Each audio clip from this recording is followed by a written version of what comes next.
Kisah ini bermula di saat Abdul Muthalib bin Hashim sedang menggali kembali sumur Zamzam yang telah lama tertimbun pasir di kota Makkah. Saat itu, ia hanya ditemani satu orang putranya, Harits. Kaum Quraisy menentangnya, bahkan mengancam karena mereka menganggap Abdul Muthalib tidak berhak menggali Zamzam seorang diri. Dalam kondisi tertekan, tanpa banyak pelindung, Abdul Muthalib menengadah kepada Allah, lalu bernazar dalam hatinya, jika Allah menganugerahiku 10 orang putra yang mampu melindungiku, maka salah seorang dari mereka akan aku persembahkan sebagai nazar di sisi Ka'bah. Waktu pun berlalu, Allah mengabulkan doanya. Abdul Muthalib dikaruniai 10 putra yang telah dewasa dan kuat. Saat nazar itu harus ditunaikan, ia mengumpulkan mereka di dekat Ka'bah. Nama setiap putra ditulis, lalu dilakukan undian dengan anak panah. Undian itu jatuh pada satu nama, Abdullah bin Abdul Muthalib adalah putra yang paling dicintai, paling tampan, dan paling mulia akhlaknya. Kaum Quraisy terkejut, mereka tidak rela Abdullah dikorbankan. Para pembesar berkata, "Wahai Abdul Muthalib, jangan lakukan ini, carilah jalan lain."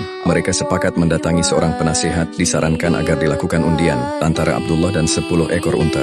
Jika undian masih jatuh pada Abdullah, maka unta ditambah 10 lagi. Undian pun dilakukan, namun yang keluar selalu nama Abdullah. Maka Abdul Muthalib menukar dengan 10 ekor unta. Kemudian dilakukan undian lagi sampai nama yang unta keluar, namun 10 kali undian, nama Abdullah selalu keluar. Dan saat itu unta mencapai 100 ekor, barulah undian jatuh pada unta, bukan pada Abdullah.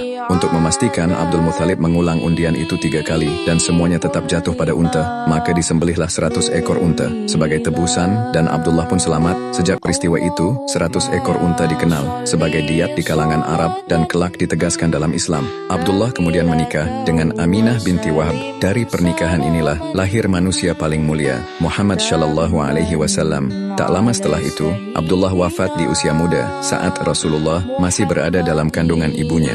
Kisah ini mengajarkan kita tentang menepati nazar, tentang tawakal kepada Allah, dan tentang bagaimana Allah menjaga takdir besar bahkan sebelum seorang nabi dilahirkan.